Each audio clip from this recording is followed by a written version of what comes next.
galerinha do 4º ano da Rede Municipal de Ensino. Em nossa aula do componente curricular da língua portuguesa, nós falaremos acerca da pontuação, 2 pontos e travessão, e também relembraremos os pronomes oblíquos. Vem comigo. Galerinha, a gente sabe que para criarmos texto com falas de pessoas, sempre precisamos estar atentos aos sinais de pontuação, não é mesmo? Então, pois é, nessa aula nós vamos ver 2 pontuações muito importantes quando uma ou mais pessoas falam em diálogos através de textos. Essas pontuações são as seguintes: os 2 pontos e também o travessão. Usamos 2 pontos para anunciar que alguém vai falar. E usamos travessão sempre antes das falas dos personagens.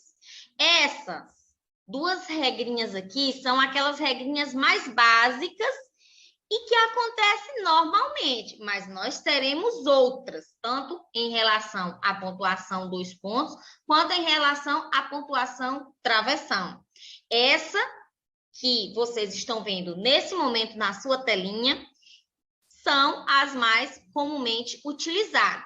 Então, usamos 2 pontos para anunciar que alguém vai falar e usamos o travessão sempre antes das falas dos personagens. Vejamos aqui os exemplos.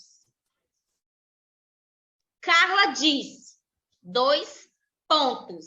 Anunciei que alguém vai falar. Quem vai falar? Carla. Travessão, antes da fala da Carla. Mamãe, quero fazer trufas de chocolate. Observem aí o sinal de pontuação após o anúncio de que alguém fosse falar, que seria a Carla, e o travessão aí antes da fala da Carla. Além dessa regra que vocês acabaram de ver, que a gente usa os 2 pontos para anunciar que alguém vai falar, usamos os 2 pontos também antes de uma citação. Veja o exemplo. Paulo Freire, 1996, afirma: não se pode falar de educação sem amor. Ou seja, usou-se os 2 pontos após a frase Paulo Freire, 1996, afirma. Frase essa que está apontando que logo em seguida vai vir uma citação. Por isso que se utilizou os 2 pontos após a palavra afirma. E aí começou a citação, que é uma citação direta. Observe que ela está entre aspas. Não se pode falar de educação sem amor.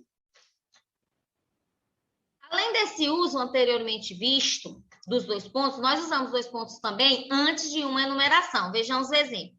Mamãe foi ao supermercado e comprou 2 pacotes de arroz, 1 quilo de feijão e 2 quilos de filé de frango. Observe que, após a frase mamãe foi ao supermercado e comprou, 2 pontos foram utilizados para anunciar o que a mamãe tinha comprado nesse supermercado. Em seguida, que foi os 2 pacotes de arroz, 1 quilo de feijão e 2 quilos de filé de frango. Bom, galerinha, nós usamos 2 pontos também antes de uma explicação. Por exemplo, quando eu recebi a prova, fiquei feliz. Percebi que havia obtido nota máxima. Então, usamos os 2 pontos antes da explicação pelo motivo que eu fiquei feliz quando eu recebi a prova. Eu fiquei feliz porque percebi que havia obtido a nota máxima. Bem, agora nós vamos ver alguns usos do travessão, além daquele uso que a gente viu nos slides iniciais, onde dizia que a gente usava o travessão antes de alguém falar alguma coisa. Então, vamos ver mais outros usos de travessão aqui. Usamos o travessão para indicar o discurso do personagem. No início da frase, como você já viu anteriormente nos primeiros slides e agora também vamos revisar aqui, onde diz, a cigarra perguntou. Antes da fala da cigarra, usou-se o travessão. O que você fez durante o verão? Pode-se usar o travessão também para indicar o discurso dos personagens no meio da frase. Veja o exemplo. Se não mudar de vida, travessão, disse a rainha das formigas, outro travessão, no inverno você há de se arrepender, cigarra. Vai passar fome e frio. Observe que no meio da frase foi utilizado também os travessões que indicava quem estava falando ali, que no caso era a rainha das formigas. Usamos o travessão para indicar o discurso dos personagens no final da frase. O inverno ainda está longe. Aí, no final da frase, disse a cigarra. Utilizou-se o travessão para apontar quem estava falando aquele discurso.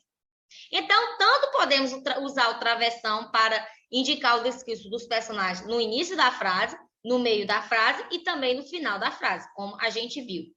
Os travessões também são utilizados substituindo as vírgulas para intercalar trechos em que se pretende dar ênfase.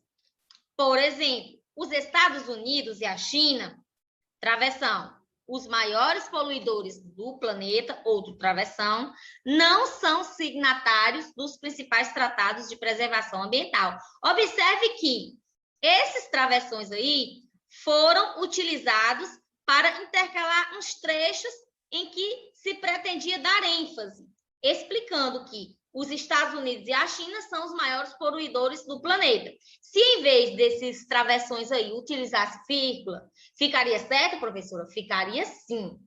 Nesse caso, esse travessão ele está tendo o mesmo uso que a vírgula nessa frase. Bem, galerinha, vamos relembrar agora acerca dos pronomes oblíquos. O pronome é uma classe gramatical variável cuja finalidade é substituir ou determinar um substantivo ou um nome em uma frase. Os pronomes pessoais oblíquos são aqueles que exercem a função de complemento. Vejamos agora os pronomes aqui. Vamos relembrá-los.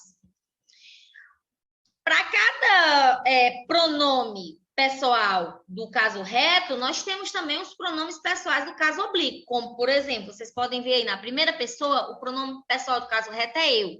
Já o pronome pessoal do caso oblíquo é me, mim, comigo. A segunda pessoa do singular, o pronome pessoal do caso reto é tu.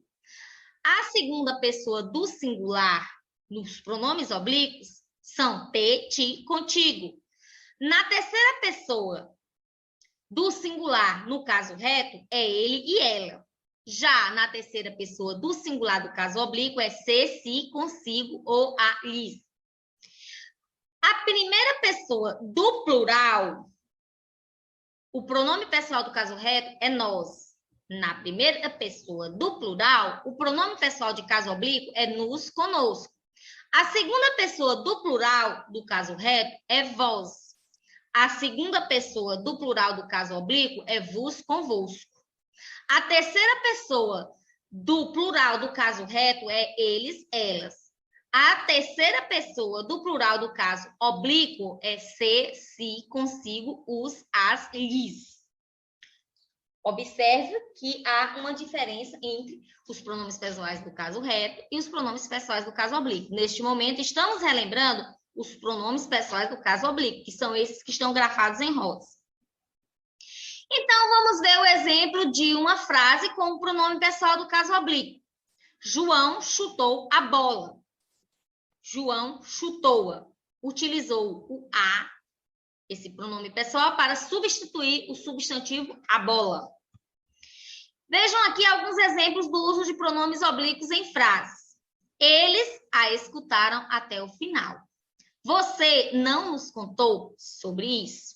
Eu te liguei ontem, mas você não me atendeu. Vamos comigo ao parque? Este presente é para ti. Bem, galerinha, espero que vocês tenham relembrado um pouco do que a gente já estudou anteriormente sobre essa pontuação e também sobre os pronomes oblíquos. Realize as atividades propostas por seu professor. Beijinhos virtuais e fiquem com Deus. Até o nosso próximo encontro.